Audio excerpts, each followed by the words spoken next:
আসসালামু আলাইকুম, কেমন আছেন? আশা করি সবাই ভালো আছেন। তো আজকে সকাল সকাল ছাদে আসলাম। আমি বেগুন গাছ লাগাইছিলাম কিছুদিন আগে, সেই গাছে আজকে সকালে এসে দেখি অনেকগুলো বেগুন বড় হয়ে গেছে। তো মাশাআল্লাহ, একটা গাছে কিন্তু প্রায় অনেকগুলো বেগুন ধরছে। আমি এখানে 2-3টা গাছ লাগাইছিলাম, তো দেখেন এই বেগুনগুলা অনেকটাই বড় হয়েছে আর পুরো ছাদটাই ভিজা, কারণ গতকালকে রাত্রে বৃষ্টি হয়েছে। তো এই বেগুন গাছের একটা অনেক আত্মকাহিনী আছে, যদি আপনারা শুনেন তাহলে আপনাদেরও ভালো লাগবে এবং কিছুটা কাজে আসবে। এই গাছটা কিন্তু প্রায় একদমই মারা গেছিল, তারপরও এই গাছটা মারা যায় একদম, বলতে পারেন কুমায় চলে গেছে বেগুন গাছ। তো সেইখান থেকে ফিরে আনার পর সেই গাছটা যে এত ভালো একটি ফলন দিব, এটা ভাবতে একটা অন্যরকম একটি ভালো লাগতেছে। আর এটা দেখার পর আমার খুব শান্তি লাগতেছে, তো ভাবলাম আপনাদের সাথে শেয়ার করি। তো এই বেগুন গাছটার আত্মকাহিনী যেটা হলো, এই গাছটা যখন আমি কিনে আনছি, আনার পর যখন কিনে আনছি প্রায় একটানা 4-5 দিন যাবত হলো বৃষ্টি ছিল।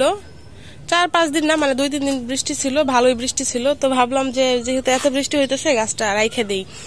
যেই ব্যাগের মধ্যে করে নিয়ে আসছিলাম, ওই ব্যাগের মধ্যে করে রাইখে দিছি আমার নিচে, বাসার নিচে। তো রাইখা দেওয়ার পর 2 দিন পরে যায় দেখি ওই গাছটা একদমই পুরা পাতা লাল হয়ে গেছিল, পুরাটা পাতা লাল হয়ে গেছিল। আর গাছটা একদম সব লাল হয়ে গেছে।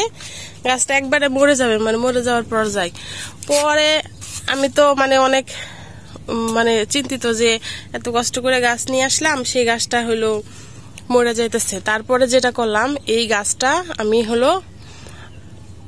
যাতে নষ্ট না হয় সেজন্য গাছটা প্রথম দিন একদিন একদম যে টপটা ছিল, যে ব্যাগটা ছিল, সেই ব্যাগটা পানিতে ভিজায় রাখছিলাম, পুরা পলি ধইরা পানিতে ভিজায় রাখছিলাম। এখানে আমার একটু অবহেলা আছে, কারণ আমি ওই 2 দিন ভালো করে পানি দিই নাই, সেজন্য।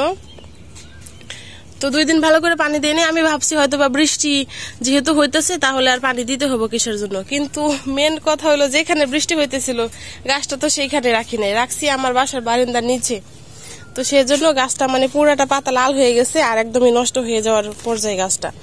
তারপর এই গাছটার জন্য অনেক কষ্ট লাগতেছে যে আমি এই গাছটা শখ করে আনলাম। শুধু এটা না, আমি 3টা গাছ নিয়ে আসছি, 3টার মধ্যে এটার একদমই দুর্বল হয়ে গেছে।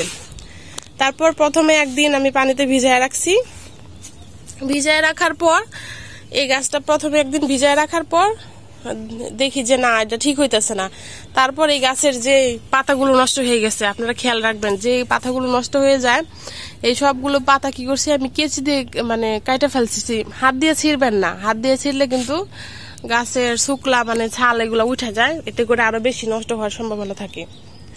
তো যে পাতাগুলো নষ্ট হয়ে গেছে ওগুলো আমি কেচি দিয়ে ছিঁড়ে ফেলছি, কেটে ফেলছি। কেটে ফেলার পর তারপর যখন আমি এই গাছটা এনে লাগাইছি, আর লাগানোর সময় অবশ্যই আমি বেশি করে গোবর সার দিছি, একদমই ঝরঝরা করে গোবর সার আগে থেকে আমি তৈরি করে নিছি। আর আমার এখানে আগে থেকে গোবর সার তৈরি করাই থাকে, তো ওইগুলো আমি বেশি করে নিয়ে তারপর এই গাছটা যখন লাগাইছি তখন বেশি করে লাগাইছি। লাগানোর পর এই গাছটা প্রতিনিয়ত আমি পানি দিছি, প্রত্যেক দিন সকাল বিকাল পানি দিছি, 2 বেলা করে পানি দিছি। আর গাছটার মধ্যে হালকা পরিমাণ ইউরিয়া সার আছে, যে সাদা সারটা, ইউরিয়া সার হালকা পরিমাণ আমি দিছি। এতে করে আমার গাছটা কিন্তু অনেকটাই বেঁচে উঠছে, অনেকটাই সুস্থ হয়ে গেছে। তারপরে কিন্তু আপনারা দেখতেই পারতেছেন, আলহামদুলিল্লাহ, এই যে ভালো একটি ফলন পাইছি আমি। তো যে গাছটা একদমই কমে চলে গেছে, ওইখান থেকে ফিরে আনার পর সুন্দর এরকম একটি ফলন পাইতে কি যে শান্তি লাগতেছে। তো সেটা ভাবলাম আপনাদের সাথে শেয়ার করি। কোনো গাছ যদি এরকম নষ্ট হয়ে যায়, মরে যায়, তাহলে সেই গাছটা ফেলে না দিয়ে আপনারা ওটার উপরে আরো চেষ্টা করবেন যাতে এটাকে বাঁচানো যায়। যদি বাঁচাইতে পারেন তাহলে তো আলহামদুলিল্লাহ। তো যাই হোক, ওটার সাথে যে এই গাছটা আমি লাগাইছিলাম, এই বেগুন গাছটাও লাগাইছি, এটার মধ্যে দেখেন মাশাআল্লাহ অনেকগুলা বেগুন ধরছে। এটা আবার এতটা নষ্ট হয়েছিল না, এটা আবার ঠিকই ছিল। এই যে বেগুনগুলা কিন্তু দেখেন অনেক সুন্দর। 2টা গাছের মধ্যে যে পরিমাণ বেগুন ধরছে, এটা হলো প্রথম। গাছটা যেহেতু ছোট না, প্রথম ধরছে।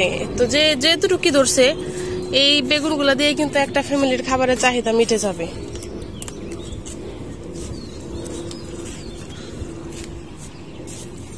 এই যে এখানে আরো আছে, এই গাছগুলোর মধ্যে আশা করতেছি আরো ধরবো, কারণ যেহেতু এই কটা ধরছে আরো ফুল আসছে। দেখেন এই যে এখানে কিন্তু ছোট ছোট ফুলও আছে অনেকগুলা, সব গাছের মধ্যে। আর ওই যে আরেকটা আছে। এই যে ছোট ছোট ফুল আছে দেখেন, আবার ছোট কলিও আসছে, ওই যে ছোট কলি আসছে। তো এই হলো দেখেন আমার 2টা গাছের বেগুন, এই যে প্রায় অনেকগুলা বেগুন হয়েছে। এরকম যদি ছাদ বাগান করে সেখান থেকে যদি এরকম ফলন হাতে নিয়ে রুমে যেত, মানে এটার যে কতটা একটা তৃপ্তি। তা আলহামদুলিল্লাহ, যাই হোক আমার বেগুনের গাছের কাহিনী সবাই শুনলেন। তো কোনো গাছ নষ্ট হয়ে গেলে অবশ্যই অবশ্যই এটার পিছনে অনেকটা খাটবেন, অনেকটা সময় দিবেন, তাহলে ভালো একটি রেজাল্ট পাবেন। তো যাই হোক আমার ভিডিও এই পর্যন্তই, সবাই ভালো থাকবেন। আমি আবার নতুন কোনো ভিডিও যদি করি আপনাদের সাথে শেয়ার করব। আল্লাহ হাফেজ।